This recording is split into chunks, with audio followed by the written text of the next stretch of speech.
ಇನ್ನು ಈ ವಿಚಾರ ವಿವಾದಕ್ಕೆ ಕಾರಣ ಆಗಿದೆ. ಇದರ ಬೆನ್ನಿಗೆ ನಿರ್ಧಾರವನ್ನ ವಾಪಸ್ ಪಡೆದುಕೊಳ್ಳಲಾಗಿದೆ ಎನ್ನುವಂತ ಬ್ರೇಕಿಂಗ್ ಲಭ್ಯ ಆಗ್ತಾ ಇದೆ. ಶಾಲೆಯ ಖಾಸಗೀಕರಣದ ಪ್ರಯತ್ನ ಏನು ನಡೀತಾ ಇತ್ತು ಅದನ್ನು ರದ್ದುಗೊಳಿಸಲಾಗಿದೆ.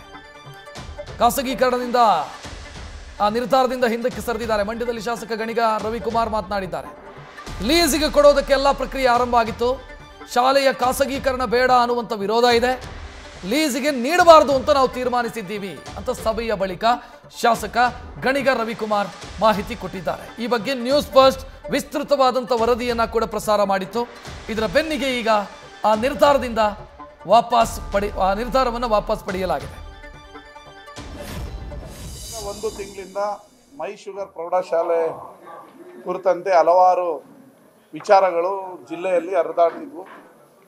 ಮೈ ಶುಗರ್ ಪ್ರೌಢಶಾಲೆಯಲ್ಲಿ ಸ್ಟ್ರೆಂತ್ ಕಡಿಮೆ ಆಗ್ತಾ ಇದೆ ಮತ್ತು ಅದು ನಷ್ಟದಲ್ಲಿದೆ. ಭಾಳ ವರ್ಷಗಳಿಂದ ರೈತರ ಕ್ಷೇಮಾಭಿವೃದ್ಧಿ ನಿಧಿಯಿಂದ ಅದನ್ನು ನಡೆಸ್ತಾ ಇದ್ದೀವಿ. ವರ್ಷಕ್ಕೆ 18 ಲಕ್ಷ ಲಾಸ್ ಆಗ್ತಾ ಇದೆ. ಇದು ಕಾರ್ಖಾನೆಗೆ ಹೊರೆ ಆಗ್ತಾ ಇದೆ. ಅದನ್ನು ಯಾರಾದರೂ ಪರಿಣಿತರು ಖಾಸಗಿ ಶಾಲೆಯನ್ನು ನಡೆಸಿ 20 ವರ್ಷ ಅನುಭವ ಇರೋವಂಥವ್ರು ನಡೆಸೋದಕ್ಕೆ ಕೊಡೋಣ ಅಂತೇಳಿ ನಮ್ಮ ಸಕ್ಕರೆ ಕಾರ್ಖಾನೆಯ ಅಧ್ಯಕ್ಷರ ನೇತೃತ್ವದ ಕಮಿಟಿ ಒಂದು ತೀರ್ಮಾನ ಮಾಡಿ ಪೇಪರಲ್ಲಿ ಆ್ಯಡ್ ಕೊಟ್ಟು ಟೆಂಡರನ್ನು ಕರೆದಿತ್ತು.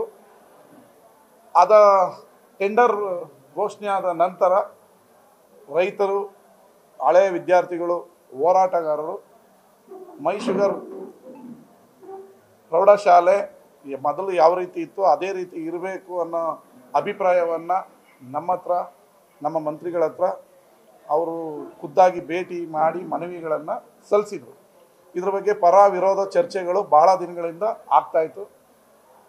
ಇದನ್ನು ಜವಾಬ್ದಾರಿಯುತವಾದ ಮಂಡ್ಯ ನಗರದ ಶಾಸಕನಾಗಿ ಎಲ್ಲ ಹೋರಾಟಗಾರರನ್ನು ಇವತ್ತು ಪ್ರವಾಸಿ ಮಂದಿರದಲ್ಲಿ ಕರೆದು ಇಂದಿನ ಮಾಜಿ ಅಧ್ಯಕ್ಷರುಗಳು, ಹೋರಾಟಗಾರರು, ರೈತ ಮುಖಂಡರುಗಳನ್ನು ಕರೆದು ಸುದೀರ್ಘವಾದ 2 ಗಂಟೆಗಳ ಕಾಲ ಅವರ ಅಭಿಪ್ರಾಯವನ್ನು ಪಡೆದು ಚರ್ಚೆಯಲ್ಲಿ ಹಿಂದೆ ಏನಿತ್ತು ಹಾಗೆ ನಡೀಲಿ, ಇದಕ್ಕೆ ಭಾವನಾತ್ಮಕವಾದ ಸಂಬಂಧ ಇದೆ ಅಂತ ಹೇಳಿದ್ರಿಂದ ನಮ್ಮ ಮಂತ್ರಿಗಳು ಕೂಡ ಹೋರಾಟಗಾರರು ಮತ್ತು ಜನರ ಅಭಿಪ್ರಾಯಕ್ಕೆ ನಾವು ಹಾಗೆ ಸ್ಪಂದಿಸೋಣ ಅಂತ ಹೇಳಿ ಮತ್ತು ಈ ಕೂಡಲೇ ಈ ಕ್ಷಣದಿಂದ ಏನು ಟೆಂಡರ್ ಪ್ರಕ್ರಿಯೆಯನ್ನು ರದ್ದು ಮಾಡಬೇಕು ಅಂತೇಳಿ ಸಕ್ಕರೆ ಕಾರ್ಖಾನೆಯ ಅಧ್ಯಕ್ಷರಿಗೆ ಮಾನ್ಯ ಮಂತ್ರಿಗಳು ಸೂಚನೆ ಕೊಡ್ತೀನಿ ಅಂತ ಹೇಳಿದ್ದಾರೆ.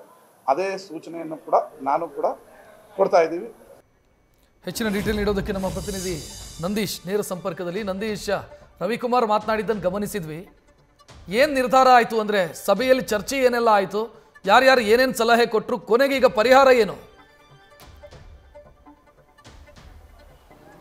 ರಕ್ಷತ್, ಈ ಹಿಂದೆ ಮೈಸೂಗರ್ ಕಾರ್ಖಾನೆಯನ್ನು ಖಾಸಗೀಕರಣ ಮಾಡಬೇಕು ನಿಟ್ಟಿನಲ್ಲಿ ಹಿಂದಿನ ಸರ್ಕಾರ ಮುಂದಾಗಿತ್ತು. ಆ ಸಂದರ್ಭದಲ್ಲಿ ರೈತರು ಹೋರಾಟವನ್ನ ಮಾಡಿ ಆ ಒಂದು ಕಾರ್ಖಾನೆಯನ್ನೇ ಉಳಿಸ್ಕೊಂಡಿದ್ರು. ಆದರೆ ಆ ಕಾರ್ಖಾನೆಯ ಒಡೆತನದಲ್ಲಿರುವಂತಹ ಮೈಶುಗರ್ ಪ್ರೌಢಶಾಲೆಯನ್ನು ಏಕಾಏಕಿ ಏನು ಮೈಶುಗರ್ನ ಅಧ್ಯಕ್ಷ ಮತ್ತೆ ಕಾಂಗ್ರೆಸ್ನ ಜಿಲ್ಲಾಧ್ಯಕ್ಷರಾಗಿರುವಂತಹ CD ಗಂಗಾಧರ್ ಅವರು ಖಾಸಗೀಕರಣ ಮಾಡೋದಕ್ಕೆ ಇತ್ತೀಚೆಗೆ ಮುಂದಾಗಿದ್ರು. ಆ ನಿಟ್ಟಿನಲ್ಲಿ ಹಲವಾರು ಪ್ರಕ್ರಿಯೆನ ಅಂದರೆ ಟ್ರಸ್ಟಿಗಳ ಗಮನಕ್ಕೆ ತರದೆ ಆ ಒಂದು ಶಾಲೆಯನ್ನು ಖಾಸಗೀಕರಣ ಮಾಡೋದಕ್ಕೂ ಕೂಡ ಹೊರಟಿದ್ರು. ಈ ಕುರಿತು ನ್ಯೂಸ್ ಫಸ್ಟ್ ಕೂಡ ವಿಸ್ತೃತ ವರದಿಯನ್ನು ಪ್ರಸಾರ ಮಾಡಿತ್ತು. ಅಂದ್ರೆ ಆ ಒಂದು ಟ್ರಸ್ಟ್ ನಲ್ಲಿ 4 ಸದಸ್ಯರಿದ್ದಾರೆ, ಟ್ರಸ್ಟಿಗಳಿದ್ದಾರೆ. ಅಂದ್ರೆ ಕುಮಾರಸ್ವಾಮಿ ಮತ್ತೆ ಮೈಸೂರಿನ ಅಧ್ಯಕ್ಷರು ಮತ್ತೆ MD ಅವರು ಸೇರಿದಂತೆ ಒಟ್ಟು 4 ಜನ ಇದ್ದಾರೆ. ಆದ್ರೆ ಅವ್ರು ಯಾರ ಗಮನಕ್ಕೂ ಕೂಡ ತರದೆ, ಕುಮಾರಸ್ವಾಮಿ ಅವರ ಗಮನಕ್ಕೂ ತರದೆ ಆ ಒಂದು ಖಾಸಗೀಕರಣವನ್ನು ಮಾಡೋಕ್ಕೆ ಹೊರಟಿದ್ರು. ಅದು ಅಷ್ಟೇ ಅಲ್ಲ, ಕಾಂಗ್ರೆಸ್ನ ಮುಖಂಡ ರಾಮಕೃಷ್ಣ ಅವರ ಏನು ಒಡೆತನದ ಒಂದು ಶಾಲೆಗೆ ಆ ಒಂದು ಶಾಲೆಯನ್ನು ಗುತ್ತಿಗೆ ನೀಡೋದಕ್ಕೂ ಕೂಡ ಮುಂದಾಗಿದ್ರು. ಆ ನಿಟ್ಟಿನಲ್ಲಿ ರೈತರು ಒಂದ್ ಕಡೆ, ಹಿರಿಯ ವಿದ್ಯಾರ್ಥಿಗಳು ಎಲ್ಲರೂ ಕೂಡ ಒಂದು ಆಕ್ರೋಶವನ್ನು ವ್ಯಕ್ತಪಡಿಸಿದ್ರು. ಅದರ ಬೆನ್ನಲ್ಲೇ ನಿನ್ನೆ ಅಷ್ಟೇ ಕುಮಾರಸ್ವಾಮಿ ಅವರು ಆ ಒಂದು ವಿಚಾರವನ್ನು ಇಟ್ಕೊಂಡು ಸಿಡಿದೆದ್ದಿದ್ರು. ಅಂದ್ರೆ ನಾನು 25 ಕೋಟಿಯನ್ನು ಕೊಡೋದಕ್ಕೂ ಕೂಡ ರೆಡಿ ಇದ್ದೀನಿ, ಆ ಒಂದು ಶಾಲೆಯನ್ನು ಉಳಿಸ್ಕೊಳ್ತೀನಿ, ಆದರೆ ಯಾರಪ್ಪನ ಆಸ್ತಿ ಎಂಬ ನಿಟ್ಟಿನಲ್ಲಿ ಇದನ್ನು ಖಾಸಗೀಕರಣ ಮಾಡೋದಕ್ಕೆ ಹೊರಟಿದ್ದಾರೆ ಎಂಬ ನಿಟ್ಟಿನಲ್ಲಿ ಖಡಕ್ ಎಚ್ಚರಿಕೆಯನ್ನ ಕಾಂಗ್ರೆಸ್ ನಾಯಕರಿಗೆ ಕೊಟ್ಟಿದ್ರು. ಯಾವಾಗ ಕುಮಾರಸ್ವಾಮಿ ಅವರು ಈ ಒಂದು ವಿಚಾರಕ್ಕೆ ಎಂಟ್ರಿಯನ್ನು ಕೊಟ್ಟರು, ಅದ ತಕ್ಷಣವೇ ಎಚ್ಚೆತ್ತುಕೊಂಡಿರುವಂತಹ ಅಲರ್ಟ್ ಆದಂತಹ ಕಾಂಗ್ರೆಸ್ ನಾಯಕರು ಇದೀಗ ಆ ಕುರಿತು ಅಂದ್ರೆ ಸ್ಥಳೀಯ ಶಾಸಕರಾಗಿರುವಂತಹ ಗಣಿಗ ರವಿಕುಮಾರ್ ಅವರ ನೇತೃತ್ವದಲ್ಲಿ ಹಿರಿಯ ವಿದ್ಯಾರ್ಥಿಗಳು ಮತ್ತೆ ರೈತರ ಒಂದಿಗೆ ಒಂದಷ್ಟು ಸಭೆ ಸಭೆಗಳನ್ನು ಕೂಡ ಮಾಡಿರುವಂಥದ್ದು. ಬೆಳಿಗ್ಗೆ 11 ಗಂಟೆಗೆ ಆರಂಭವಾದಂತಹ ಈ ಒಂದು ಸಭೆ ಬರೋಬ್ಬರಿ 2 ಗಂಟೆಗಳ ಕಾಲ ನಡೀತು. ಆ ಒಂದು ಚರ್ಚೆಯಲ್ಲಿ, ಆ ಒಂದು ಸಭೆಯಲ್ಲಿ ರೈತರು ಬಹಳಷ್ಟು ಆಕ್ರೋಶವನ್ನ ವ್ಯಕ್ತಪಡಿಸಿದ್ರು. ನೀವೇನಾದ್ರೂ ಖಾಸಗೀಕರಣ, ಆ ಒಂದು ಮೈಸೂಗರ್ ಶಾಲೆಯನ್ನ ಖಾಸಗೀಕರಣ ಮಾಡಿದ್ರೆ ನಾವು ನಿಮ್ಮ ವಿರುದ್ಧ ಹೋರಾಟವನ್ನು ಮಾಡಬೇಕಾಗುತ್ತೆ, ಮುಂದಿನ ದಿನಗಳಲ್ಲಿ ನಿಮಗೆ ಒಂದು ತಕ್ಕ ಪಾಠವನ್ನು ಕಲಿಸಬೇಕಾಗುತ್ತೆ ಎಂಬ ನಿಟ್ಟಿನಲ್ಲಿ ಎಚ್ಚರಿಕೆಯನ್ನು ಕೊಟ್ಟರು. ಅದಾದ ಬಳಿಕ ಗಣಿಗ ರವಿಕುಮಾರ್ ಅವರು ಕೂಡ ಉಸ್ತುವಾರಿ ಸಚಿವರಾದಂತಹ ಚಂದ್ರಸ್ವಾಮಿ ಅವರ ಜೊತೆಗೂಡಿ ಒಂದು ಮಾತುಕತೆಯನ್ನು ಆಡಿರುವಂಥದ್ದು. ಆ ಒಂದು ಸಭೆಯಲ್ಲೇ ಒಂದು ನಿರ್ಣಯವನ್ನು ಕೈಗೊಂಡಿದ್ದಾರೆ. ಏನು ಮೈಸೂಗರ್ ಕಾರ್ಖಾನೆಯ ಒಡೆತನದ ಮೈಸೂಗರ್ ಶಾಲೆಯನ್ನ ಗುತ್ತಿಗೆ ನೀಡೋದಕ್ಕೆ ಮುಂದಾಗಿದ್ರು, 20 ವರ್ಷಗಳ ಕಾಲ ಲೀಸ್ಗೆ ಕೊಡೋದಕ್ಕೆ ಮುಂದಾಗಿದ್ರು.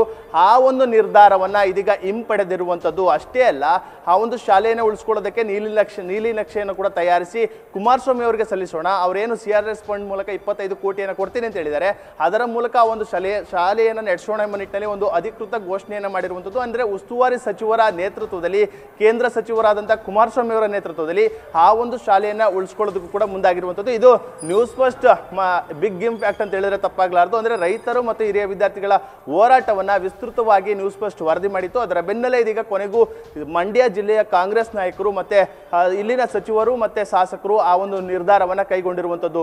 ರಕ್ಷತ್, ಥ್ಯಾಂಕ್ ಯು ನಂದೀಶ್ ಮಾಹಿತಿಗೆ. ನ್ಯೂಸ್ ಫಸ್ಟ್ ನಿರ್ಭೀತಿಯಿಂದ ನಿಮ್ಮ ಪರವಾಗಿ.